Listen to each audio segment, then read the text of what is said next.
wabarakatuh. Waalaikumsalam warahmatullahi wabarakatuh. Yang saya hormati Bapak Kepala Sekolah SDN Sukarhayu 01. Yang saya hormati Bapak Ibu Dewan Guru SDN Sukarhayu 01.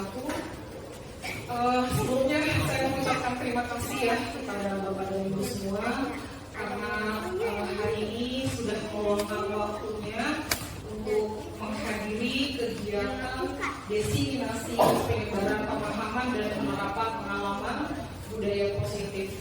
Nah, kegiatan ini merupakan salah satu tugas dari pendidikan guru penggerak pada modul 1.4 bersama saya Ainul Luluah, calon guru penggerak angkatan 10 dari SDN Sukarhayu 01, Kecamatan Magelang, Kabupaten Bekasi. Nah, baik Bapak Ibu, sebelum kita memulai kegiatan hari ini, kita bersama-sama membaca basmalah. Bismillahirrahmanirrahim. Nah, untuk menyingkat waktu karena memang sudah siang ya, jadi kita juga sudah aktivitas dari pagi. Nah, kemungkinan banyak yang sudah mulai mengantuk. Nah, untuk itu saya ingin mendengar ya semangatnya mana Bapak Ibu?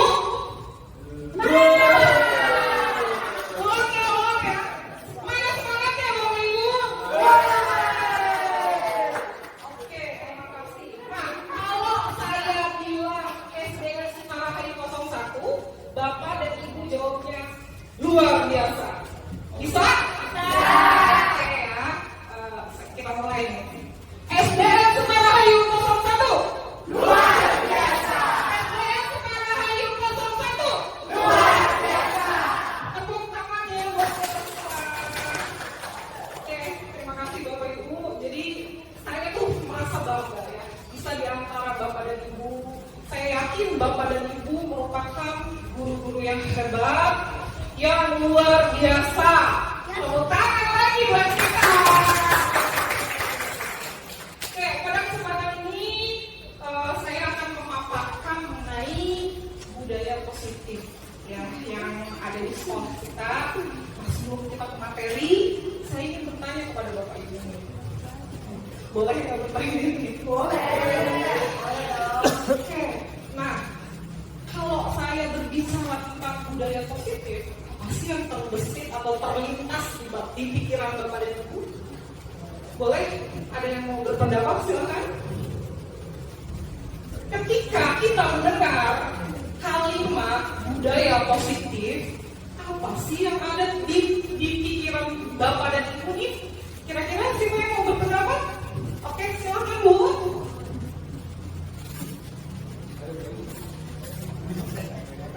Saya mencoba menjawab, budaya positif itu kebiasaan-kebiasaan baik yang sering kita lakukan di kehidupan kita sehari-hari. Oke, terima kasih Bu. Ada lagi pendapat yang lain? Ada yang lagi yang mau berpendapat? Silakan. Oke, nggak ada.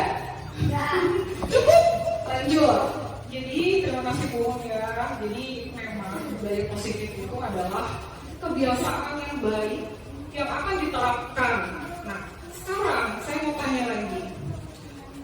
Budaya positif itu penting nggak sih diterapin di sekolah kita? Penting. Betul sekali ya. Karena memang budaya positif itu sangat penting diterapkan di sekolah kita, khususnya adalah di SDN Sukarhayu 01. Nah, kenapa sih kok penting ya budaya positif itu diterapkan? Karena budaya positif, kalau kita memahami budaya positif ya, jadi akan menumbuhkan motivasi intrinsik. Itu motivasi diri yang ada di diri ya, di dalam diri, khususnya adalah di dalam diri siswa ya. Walaupun kita bukan hanya kita saja ya yang sebagai guru yang wajib atau harus mengetahui atau mendalami budaya positif, akan tetapi kita juga mempunyai kewajiban untuk menyebarluaskannya ke semua semua warga sekolah, ya khususnya adalah peserta didik kita. Karena apa? Jadi siswa akan mempunyai rasa tanggung jawab, siswa juga akan memiliki rasa budi pekerti yang luhur, dan siswa juga akan berakhlak mulia sesuai dengan filosofi Ki Hajar Dewantara untuk mewujudkan apa? Profil pelajar Pancasila. Dan itu akan terus menerus ya. Kemudian, nah Bapak Ibu, untuk menyingkat atau mengefisienkan waktu, jadi di sini ada konsep inti. Nah, konsep inti ini ada 8. Yang pertama adalah pembelajaran dengan paradigma baru. Kemudian yang kedua adalah disiplin positif. Yang ketiga, nilai-nilai kebajikan. Yang keempat, kebutuhan dasar manusia. Yang kelima, motivasi perilaku manusia. Keenam, posisi kontrol guru. Yang ketujuh adalah keyakinan kelas. Dan yang terakhir adalah segitiga restitusi.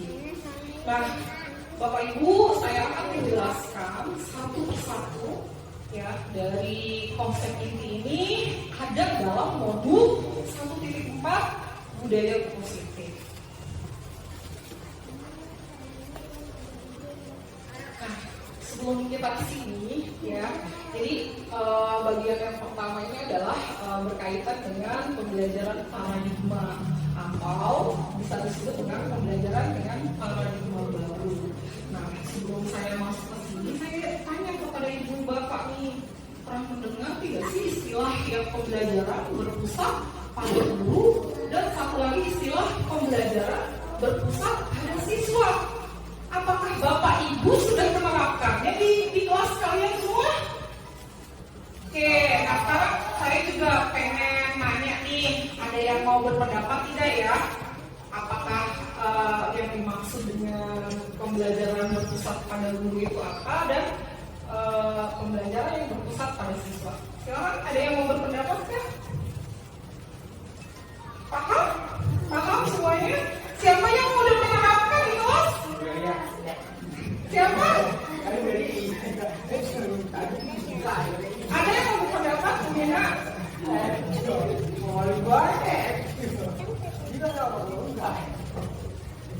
Bismillahirrahmanirrahim. Ini pendapat saya tidak tahu benar apa salah ya Bu ya. Jadi pembelajaran berpusat pada guru itu saya kasih contoh aja ya. Misalnya guru itu kayak ceramah. Kalau ceramah itu antara murid dengan guru, apakah kita ada interaksi lebih nggak sama murid?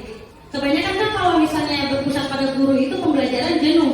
Karena apa? Karena murid hanya mendengarkan guru atau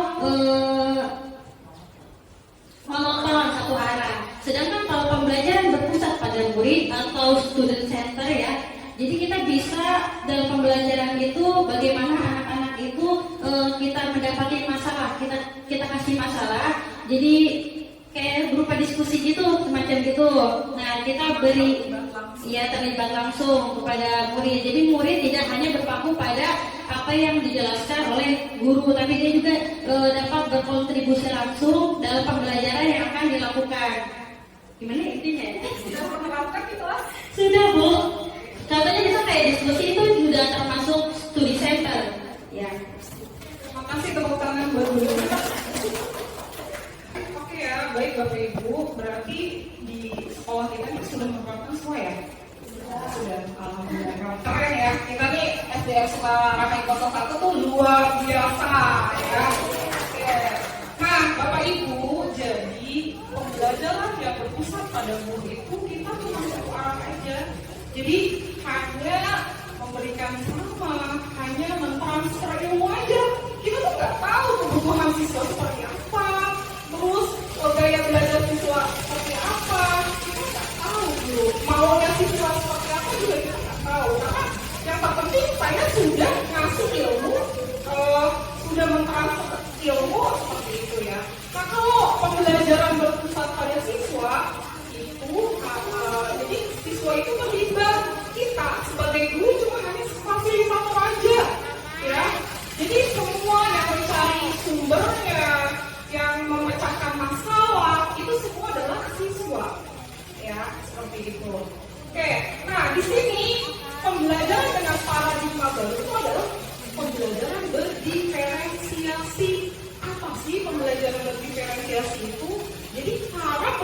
adik belajar sesuai kebutuhannya berdasarkan tahap perkembangan dan sesuai teori psikologi modern untuk mewujudkan profil pelajar Pancasila.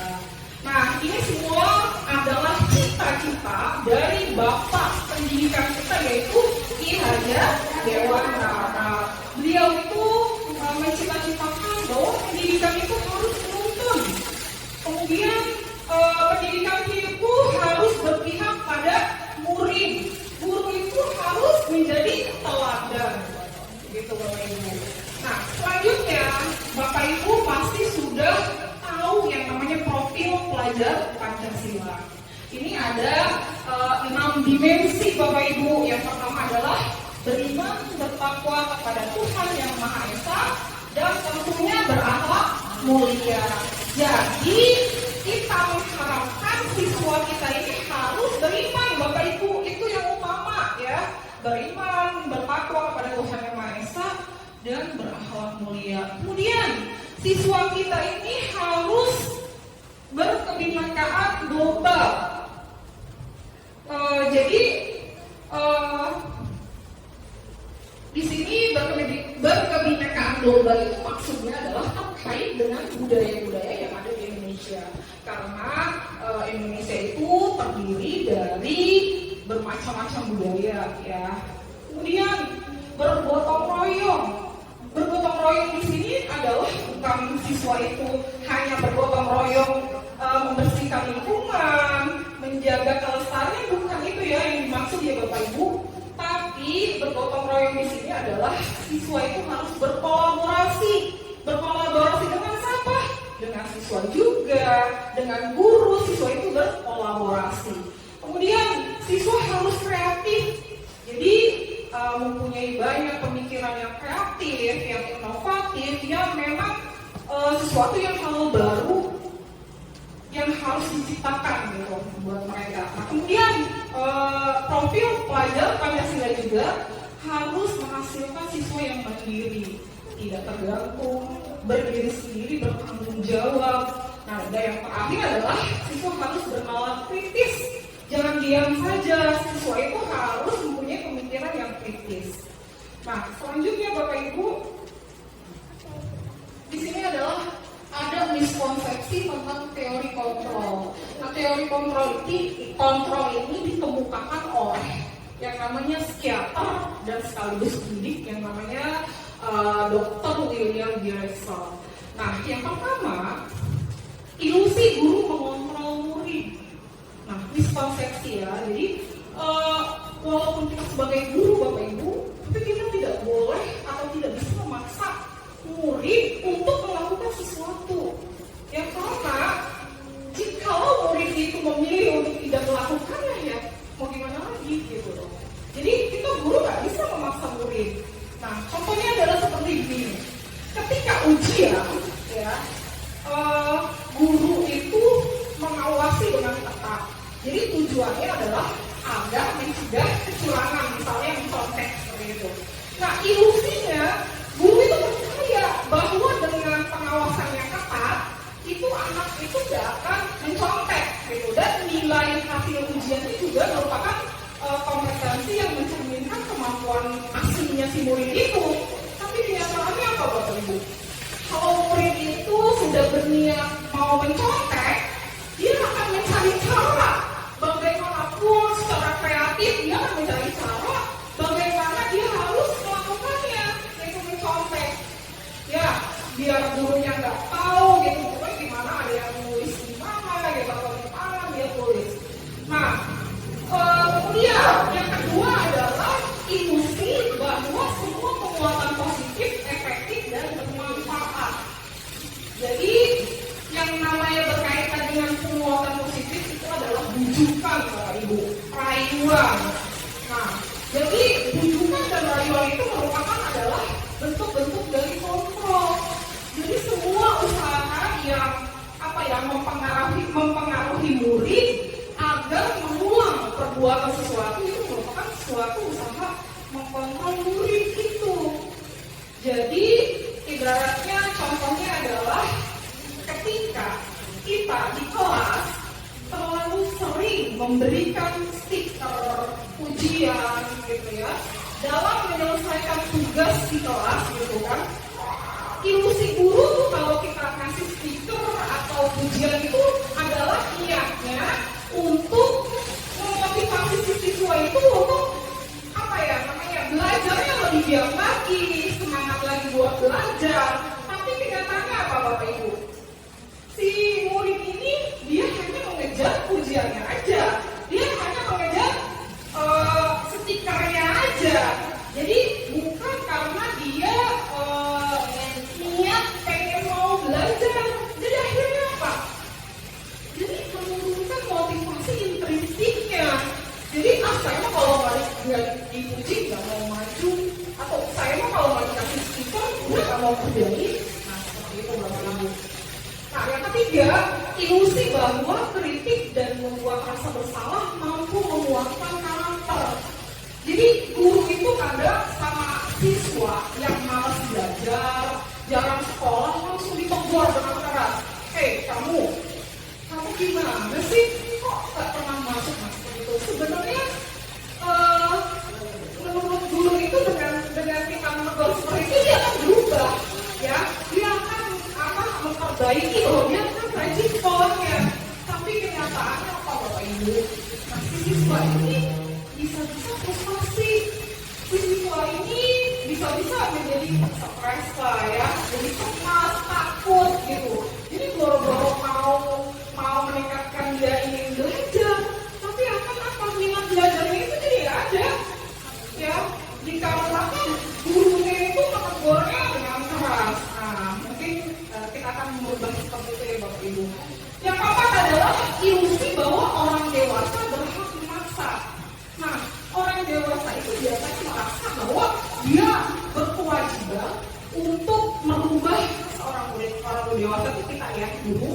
Nah, si murid itu kan lebih dari kita. Nah, kita merasa tuh jadi guru tuh ya harus dipaksa gitu. Kalau nggak dipaksa, ya anak nggak akan berubah. Nah, itu salah Bapak Ibu. Ya contohnya aja misalkan gini, kita menerapkan metode pembelajaran yang kaku gitu kan, yang memaksa murid yang nggak sesuai. Nah, itu salah Bapak Ibu. Jadi harusnya, jadi kenyataannya tuh nanti berpikirnya gini siswanya, jadi udahlah mau belajar gitu kan, karena nggak sesuai dengan cara belajarnya si siswa. Tapi kalau guru tuh berpikirnya gini ya, kan saya itu mau ngasih metode pembelajaran yang terbaik buat murid saya. Nah, ilusinya seperti itu kalau guru ya, yang tahu mengenai pengetahuan dan pendidikan kan saya. Nah, itu salah ya Bapak Ibu ya. Selanjutnya adalah mengubah paradigma stimulus respon ke pendekatan teori kontrol. Nah, stimulus respon itu adalah teori lama. Jadi kita tuh harus berubah ke teori baru, teori kontrol ini. Nah, menurut si teori stimulus respon, realitas kebutuhan kita tuh sama. Akan tetapi, kalau teori kontrol bilang realitas kebutuhan kita tuh berbeda. Ya iyalah Ibu Bapak ya. Setiap murid itu kebutuhannya beda. Kita aja berbeda kebutuhan masing-masing, tidak sama. Kemudian yang kedua adalah stimulus respon.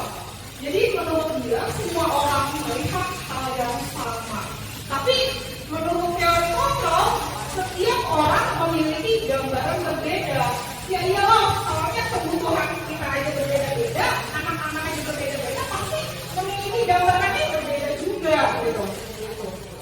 Yang ketiga, kita mencoba mengubah orang agar berpandangan sama dengan kita.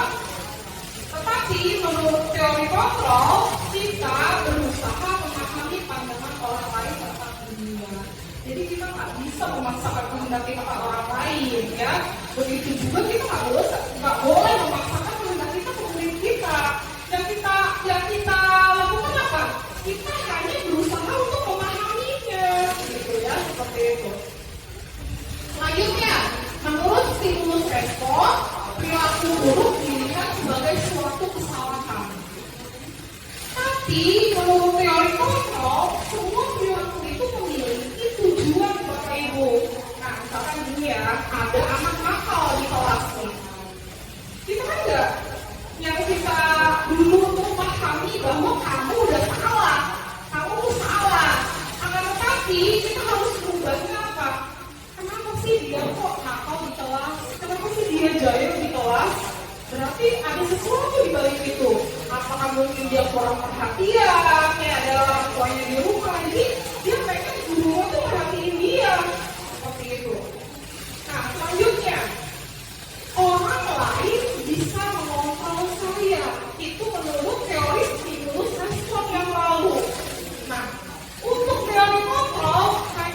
juga yang bisa mengontrol diri Anda. Jadi orang lain itu gak berpengaruh ya Bapak Ibu. Misalkan kayak kita aja, misalkan kepala sekolah mengatur dapat harus pagi.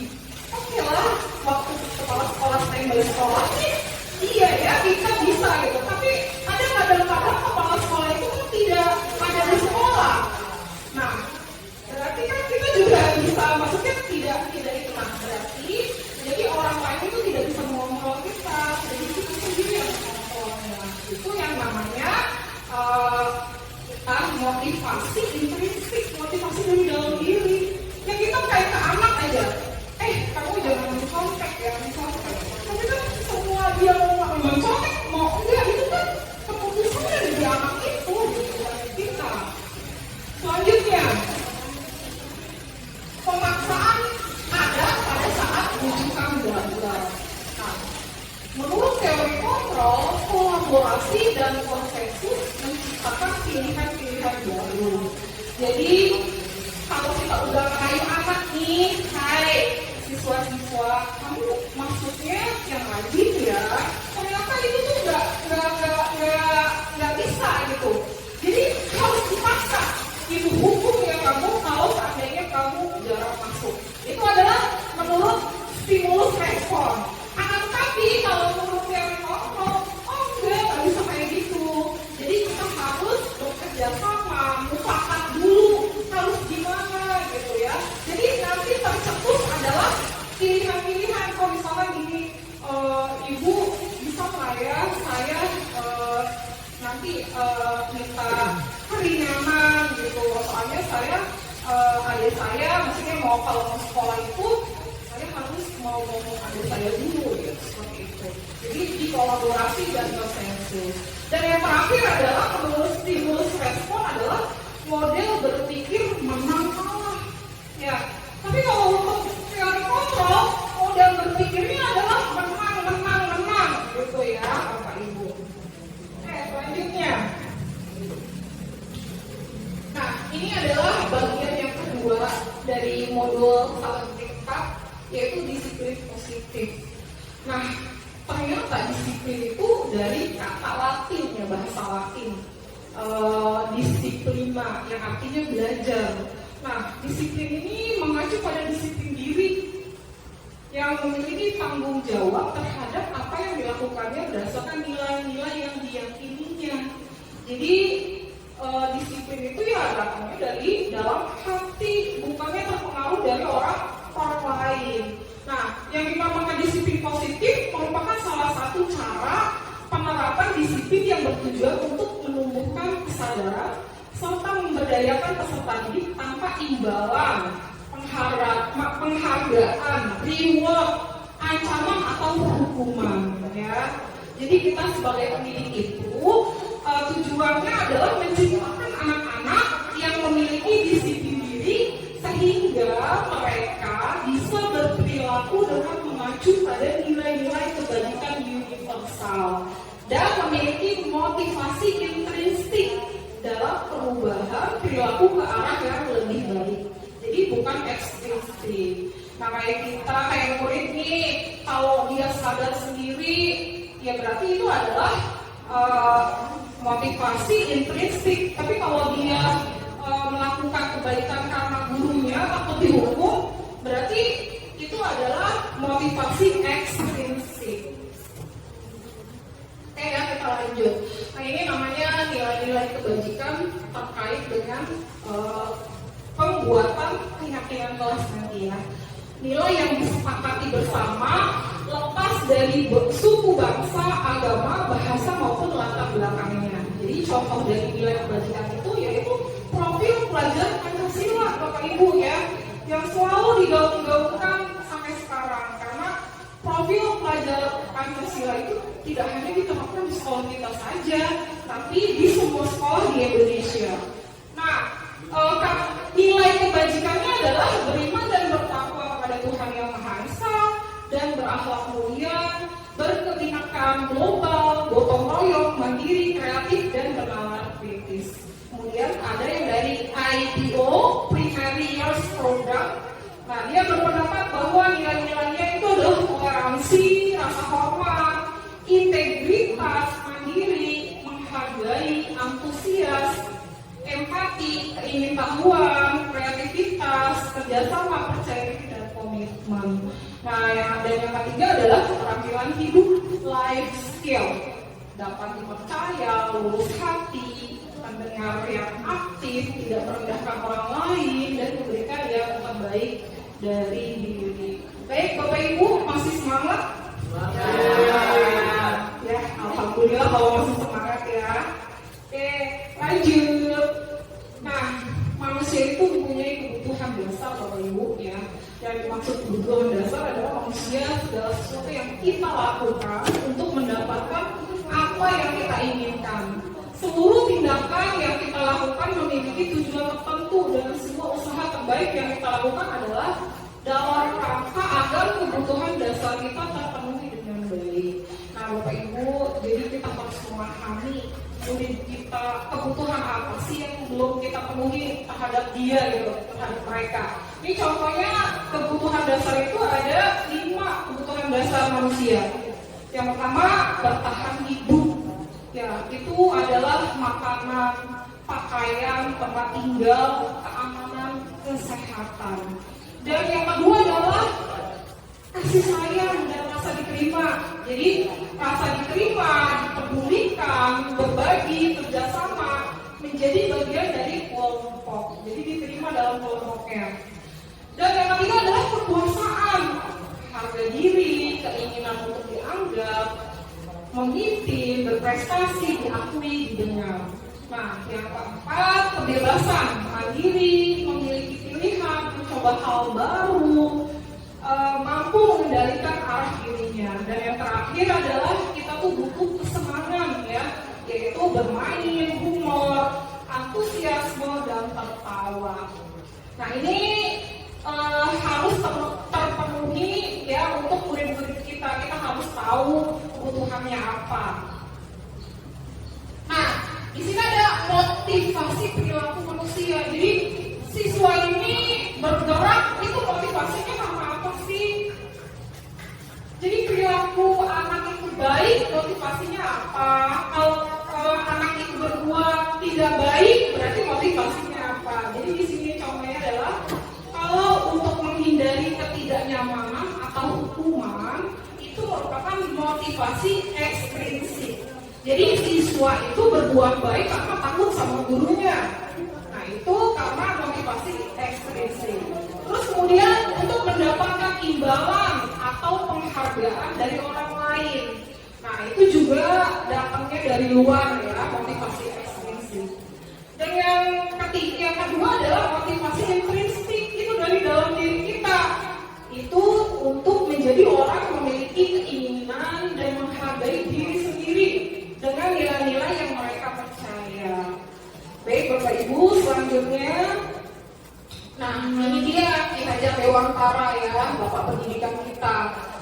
Merdeka menurut Ki Hajar Dewantara adalah tidak hanya terlepas dari perintah, akan tetapi juga cakap buat memerintah diri sendiri ya. Jadi kita bukan bebas dari perintah orang, tapi juga kita harus cakap buat memerintah diri kita sendiri. Oke, selanjutnya di sini ada tiga macam ya. Ada hukuman, konsekuensi, restitusi. Nah, yang dinamakan hukuman itu apa sih? Tidak terancana, tiba-tiba. Murid tidak tahu apa yang akan terjadi atau tidak dilibatkan. Bersifat satu arah, berupa hukuman fisik dan psikis. Psikis itu maksudnya verbal ya. Kalau kita guru, walaupun nggak memukul ya secara fisik atau apa, tapi kalau dengan ucapan kita juga itu berpengaruh sekali terhadap murid kita. Terus yang kedua adalah konsekuensi. Konsekuensi itu terencana, disepakati sesuai peraturan. Murid tetap dibuat tidak nyaman. Yang ketiga, sikap guru selalu memonitor murid. Dan yang terakhir, restitusi. Proses menciptakan kondisi bagi murid untuk memperbaiki kesalahan. Yang keduanya, proses kolaboratif yang mengajarkan murid untuk mencari solusi sendiri. Nah, menurut Bapak Ibu, yang kepala paling bagus ini apa nih? Siswa-siswa kita.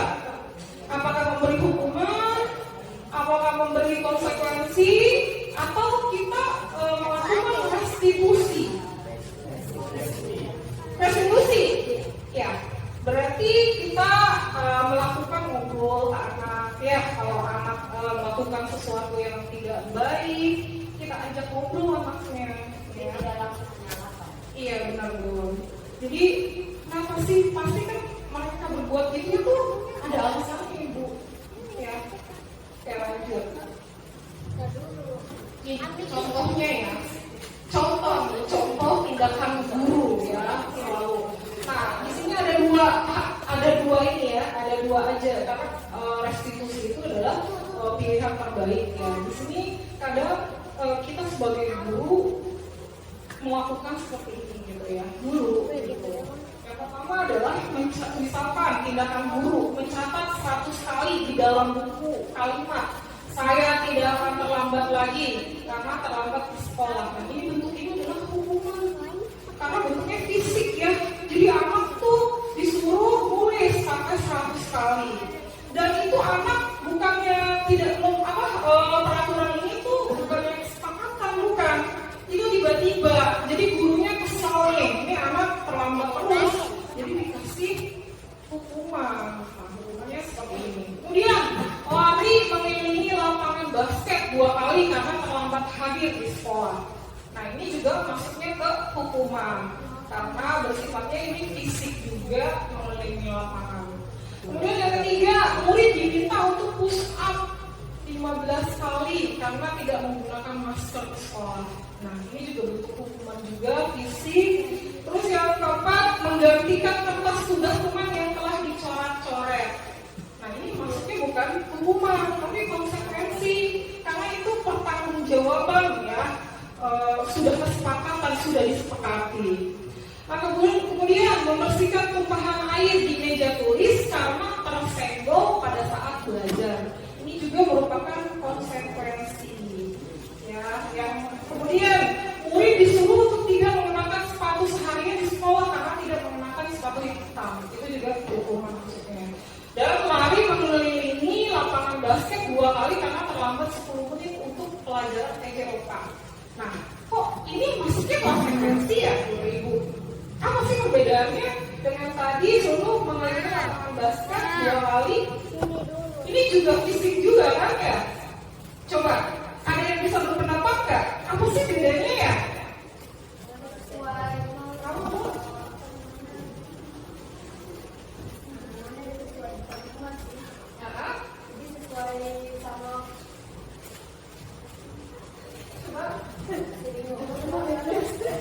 Ya, mungkin karena apa coba? Ngamati. Nah kalau PJOK kan selaras dengan olahraganya ya, Bapak Ibu. Nah, benar pintar udah ya. Berarti ini maksudnya konsekuensi karena memang pembelajaran dia gitu kan. Nah, tapi kalau yang untuk yang lapangan basket kalau teman-teman hadir itu hukuman, enggak ini ya gitu kan. Gitu ya. Iya, betul. Paham ya Bu ya? Oke, lanjut. Nah, ini perbedaan hukuman dan konsekuensi. Jadi hukuman itu sesuatu yang menyakitkan ya, harus terjadi, membuat anak sakit fisik maupun hati untuk jangka waktu lama. Anak membenci kedisiplinan, paksaan, mendorong anak menyakiti diri sendiri, konsep diri yang buruk. Kemudian anak belajar untuk menyembunyikan kesalahannya, marah, rasa bersalah, dipermalukan, merasa tak dihargai. Terus untuk konsekuensi statusnya sesuatu harus terjadi, membuat anak merasa tidak nyaman juga sama dalam jangka waktu pendek akan tetapi ya. Anak menghargai disiplin, stimulus, tanggapan, mendorong anak agar mudah menyesuaikan diri. Kemudian konsep diri yang baik, anak belajar untuk memenuhi peraturan. Kehilangan hak, dibuat tidak nyaman, diasingkan untuk sementara waktu. Oke, selanjutnya adalah 5 posisi kontrol guru. Ini penting ya Bapak Ibu, agar kita ke depannya itu merubah cara pandang kita ya, yang lalu-lalu kita tinggalkan mungkin untuk baik itu memang tidak instan Bapak Ibu. Jadi harus bertahap. Nah, di sini kita harus mengerti dulu ya posisi kita tuh sebagai apa. Nah, 5 posisi kontrol guru. Yang pertama adalah penghukum. Jadi guru itu memberi pelajaran ke anak itu, hukuman itu bisa fisik, bisa verbal. Kemudian membuat merasa bersalah. Jadi si anak itu jadi merasa bersalah.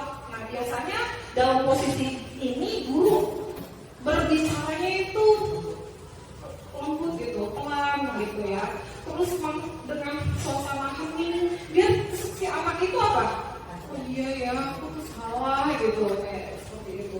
Terus teman itu berarti antara guru sama murid itu posisinya adalah kayak teman gitu.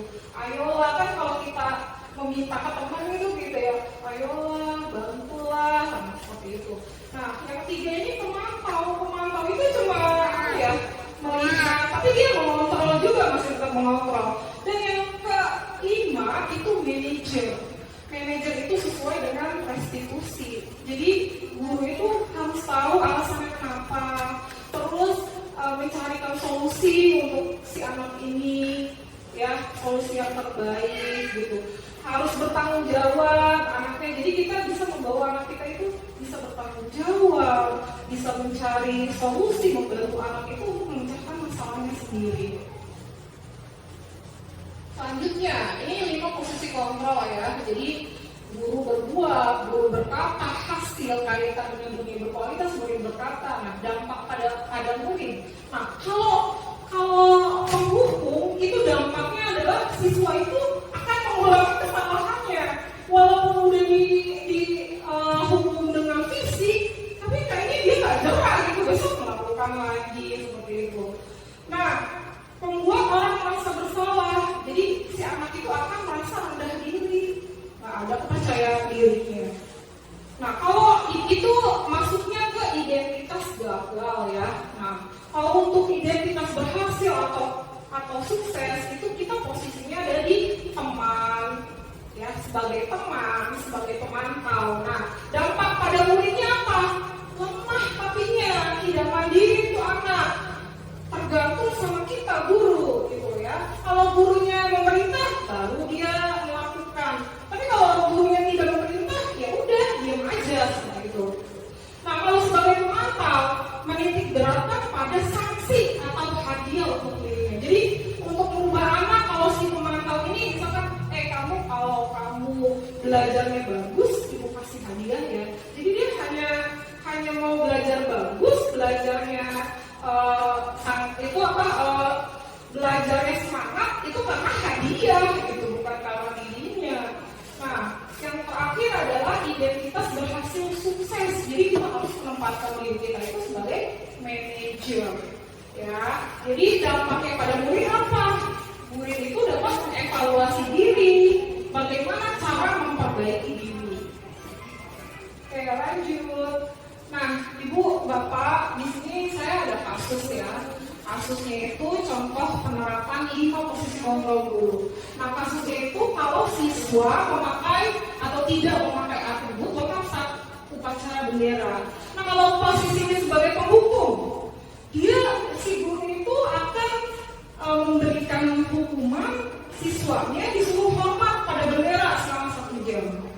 Tapi kalau untuk membuat merasa bersalah, guru itu akan mengucapkan kalimat bahwa berapa kali ibu bapak harus memberitahu kamu selalu saja mengecewakan ibu bapak. Jadi dengan suara pelan ya.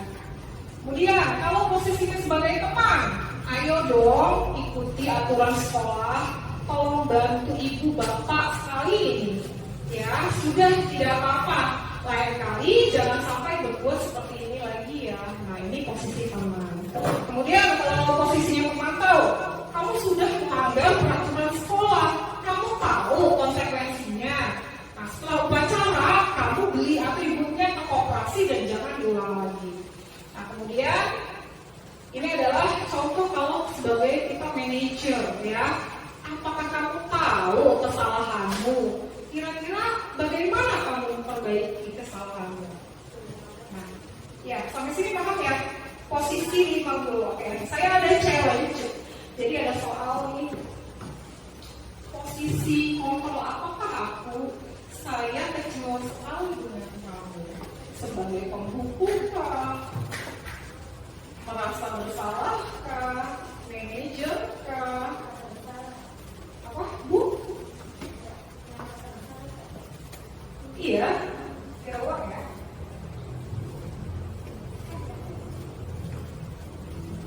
Nah, tadi Bu Nina pembuat merasa bersalah.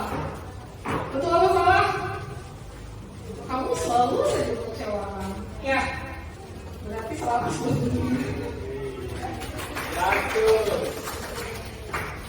Benar atau tidak? Coba menurut Bapak Ibu yang lain. Iya. Oke, sekarang begini nih. Kamu tidak pernah benar melakukannya. Nah, wah, guru itu sadis dari kalau gitu. Hah? Penghukum ya, penghukum nih ya, karena ngomongnya gitu ya, jadi verbalnya. Kemudian saya kecewa sekali dengan kamu.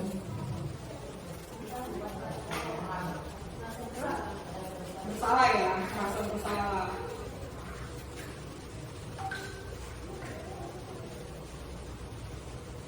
Apa rencanamu untuk menyelesaikan masalah ini? Manajer ya tahu ya, kita harus tahu dulu apa sih ya harus ini. Kamu tidak pernah benar melakukannya. Ayo. Hah? Penghukum atau merasa bersalah nih?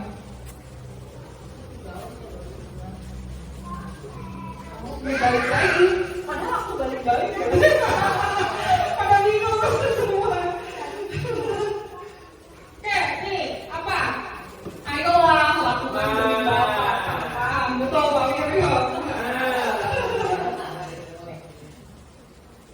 Nah ini, nih penghukum kah, pemantau kah? Pemantau, betul. Oke, lanjut ya. Ya, ini pernyataan-pernyataannya. Tuh, yang satu benar ya, Bu Nina tadi membuat masalah. Terus kamu tidak pernah melakukan hukum. Ayolah, lakukan demi ibu bapak teman. Apakah kamu mau mendapatkan stiker? Gitu. Lanjut ya. Nah, sekarang ini keyakinan kelas. Bapak Ibu, waktu Bapak Ibu sekolah, ada nggak sih keyakinan kelas? Kalau saya dulu itu tidak mendengar mereka adanya juga peraturan kelas. Nah, mengapa keyakinan kelas? Mengapa bukan peraturan kelas? Ada yang bisa berpendapat apa sih bedanya?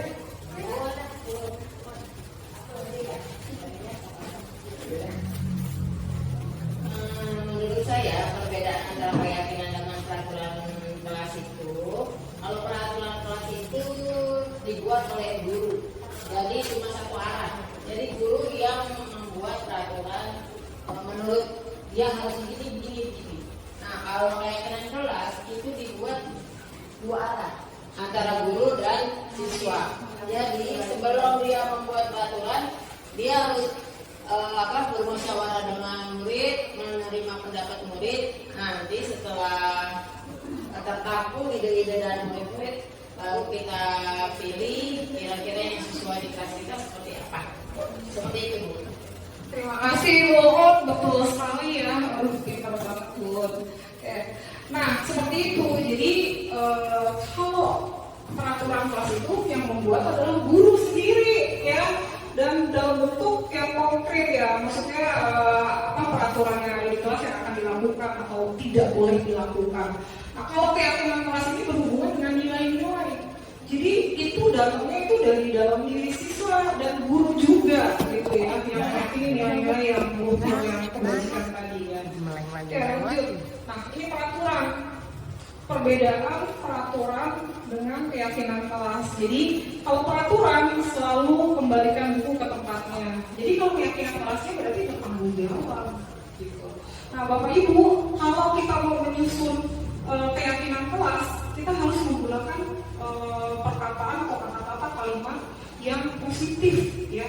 Tidak boleh yang negatif. Misalkan negatif itu seperti apa? Misalkan dilarang membuang, dilarang pakai kata dilarang, jangan, tidak boleh. Nah, itu adalah kalimat atau kata-kata yang negatif ya. Diusahakan misalkan dilarang mencontek, berarti kita harus pakai yang positifnya seperti apa? Jujur, ya kan? Jujur, karena orang yang jujur itu tidak akan melakukan atau mencontek. Nah, ini perbedaan dari peraturan dengan keyakinan kelas, Bapak Ibu. Oke, selanjutnya. Nah, di sini pembentukan keyakinan kelas. Jadi kemarin itu saya sudah melakukan ya atau membuat keyakinan kelas 4A.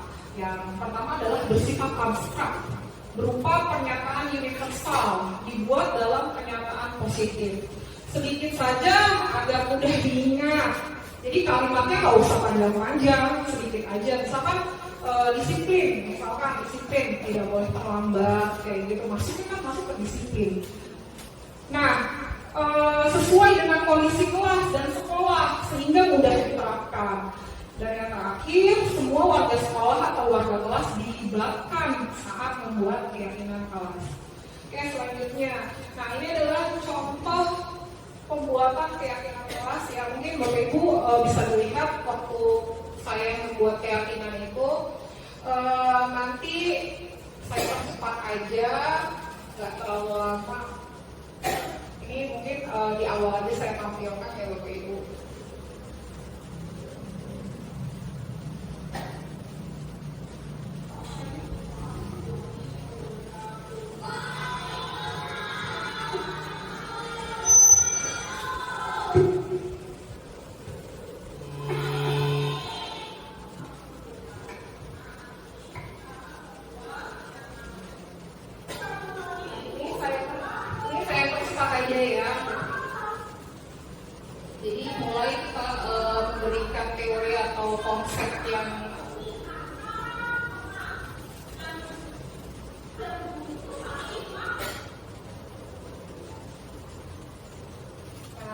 Di akhir itu nanti kita akan meminta siswa itu untuk menuliskan jawabannya. Jadi keyakinan dia itu kelasnya mau seperti apa.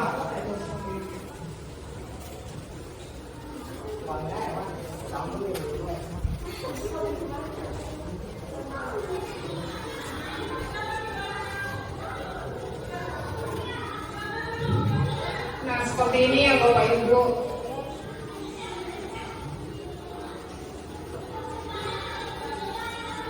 Jadi semua anak dilibatkan, semua anak berpendapat.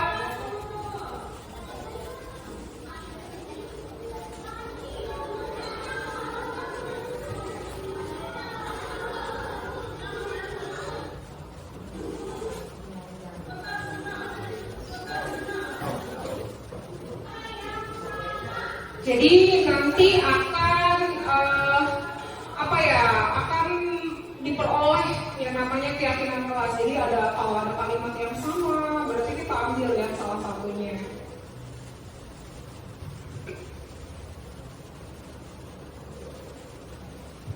Oke, selanjutnya Bapak Ibu. Nah, ini adalah modul yang terakhir, yaitu segitiga restitusi.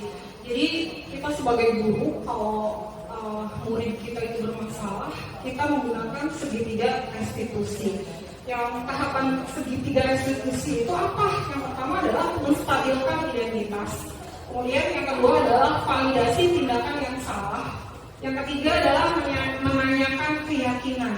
Jadi tahapan ini ada 3 tahap Bapak Ibu. Misalkan kalau anak itu bermasalah kayak datang terlambat, jarang sekolah, terus kemudian suka berantem sama temannya, jadi kita panggil. Nah, kita terapkan segitiga restitusi. Dari ketiga tahapan ini boleh nggak sih kita cuma 2 tahap aja? Boleh saja. Tergantung situasi yang Bapak Ibu hadapi ya dengan muridnya.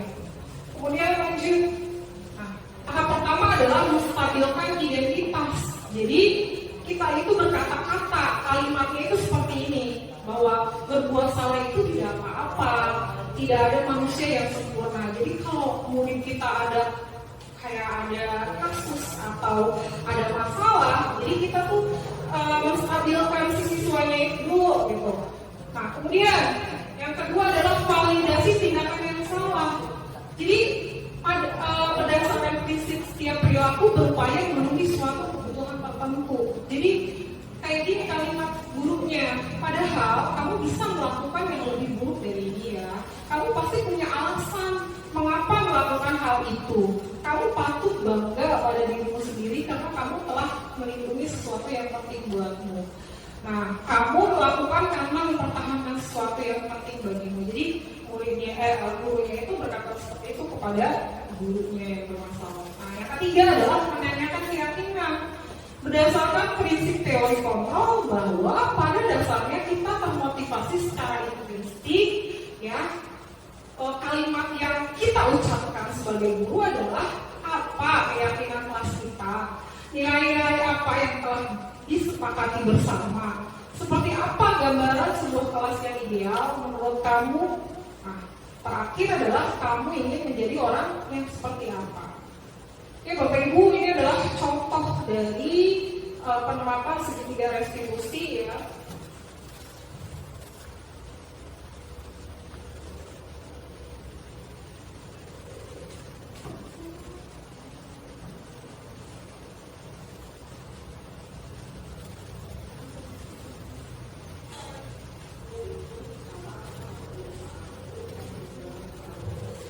Jadi anak itu dipanggil ya, jadi heart to heart gitu.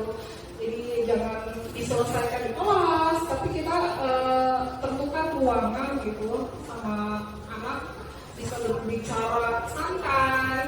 Jadi si anak juga bisa meluapkan hatinya. Apa sih gitu? Apa sih masalahnya? Apa sih alasannya? Ya.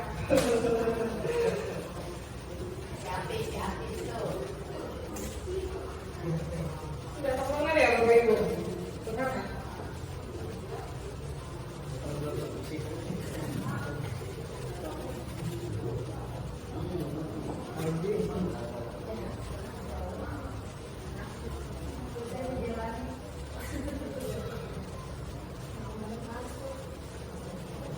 Ya kalau nggak masuk itu dipanggil.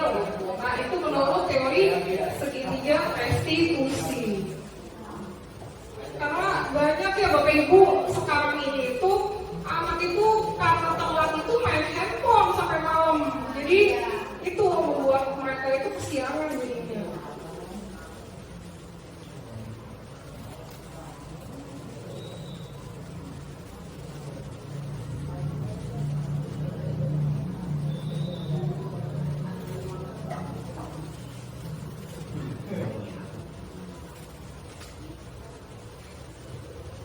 Nah, sampai sini Bapak Ibu sudah paham ya apa yang akan kita lakuin, posisi apa yang bakalan kita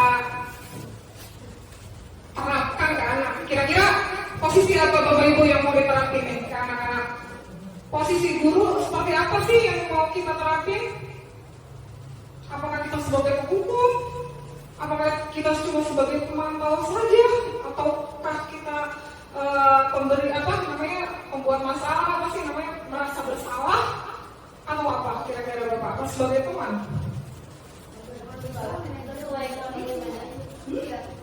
Tapi apa yang lebih bagus dari itu semua? Ya. Manager ya. Kalau manager kan semuanya dia. Oke. Nah, bagaimana Bapak Ibu ke depannya mau diterapkan kan tidak? Ya.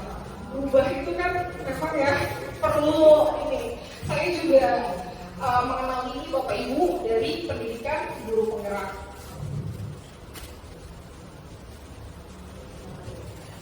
Oke. Nah, ini adalah akhir dari acara kita ya Bapak Ibu.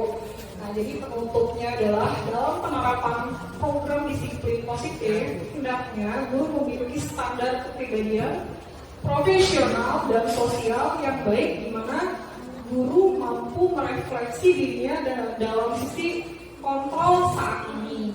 Bagaimana sebagai among. Among itu manajer ya Bapak Ibu, yang menuntun murid-muridnya menjadi insan yang mandiri, merdeka, dan bertanggung jawab. Itu tertuang dalam standar nasional pendidikan. Nah, baik Bapak Ibu, sebelumnya saya mengucapkan banyak-banyak terima kasih kepada Bapak Ibu semua sudah meluangkan waktunya ya. Semoga apa yang saya sampaikan ini bisa bermanfaat buat Bapak Ibu. Terima kasih. Wassalamualaikum warahmatullahi wabarakatuh.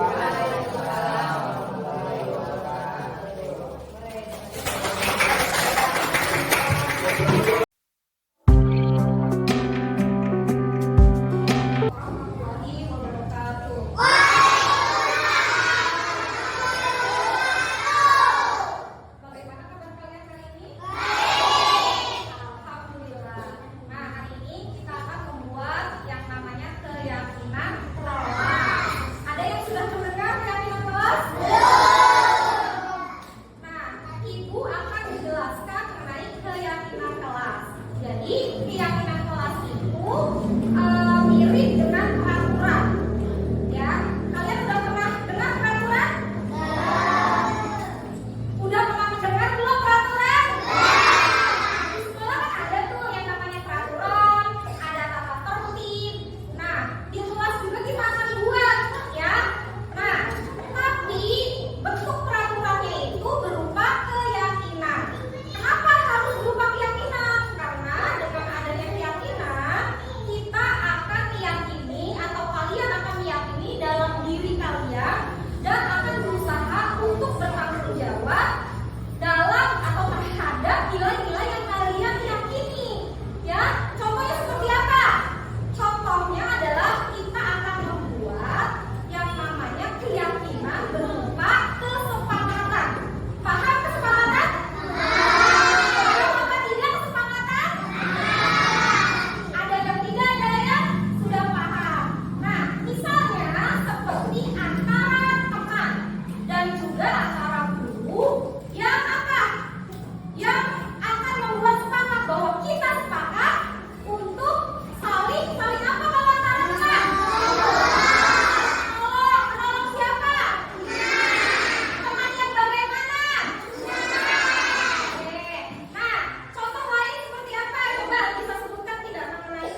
sih kelas kita itu seperti apa?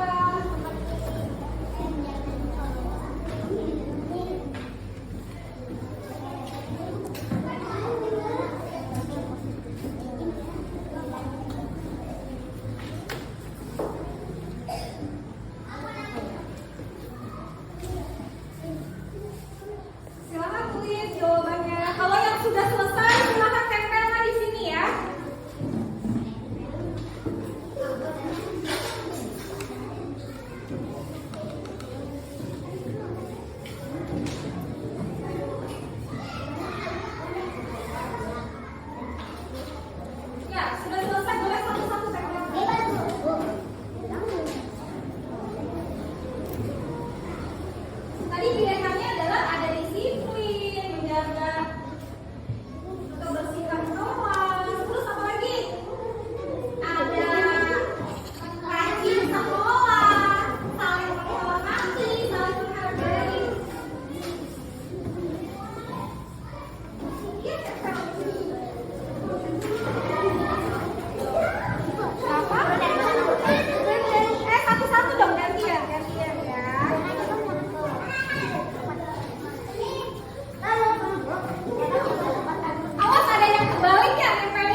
Assalamualaikum warahmatullahi wabarakatuh. Perkenalkan, nama saya Asep Maulana, kelas 4A. Assalamualaikum warahmatullahi wabarakatuh. Perkenalkan, nama saya Marsi Saidatul Alian dari kelas 4A.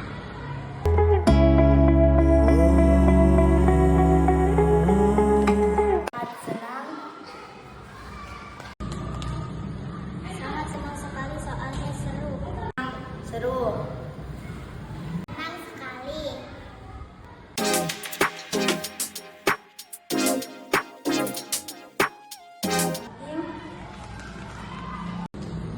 Sangat penting sekali. Sangat penting. Sangat penting.